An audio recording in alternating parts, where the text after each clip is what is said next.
ছেলে হওয়া এত সহজ না, অনেক কিছু ঘুরে আমাদের মাথায়।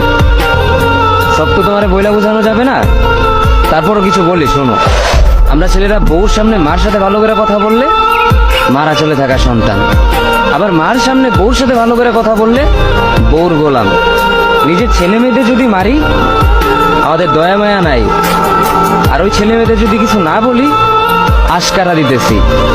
নিজের বউরে দিয়া যদি জব করাই সেই ক্ষেত্রে আমি বউর কামাই খাই, আর যদি বউরে দিয়া জব না করাই আমি সন্দেহ করি। সারাদিন ঘরের বাইরে থাকলে আমরা ভাদাইম্মা, আর যদি ঘরের ভিতরে থাকি তাহলে বেকার, কাজ কাম নাই। আর এই তোমাদের মেয়েদের গায়ে যদি আমরা ভুলেও টাচ করি না আমরা নির্যাতক, আর যদি তোমরা মেয়েরা আমাদের গায়ে হাত তুলো আমরা কাপুরুষ।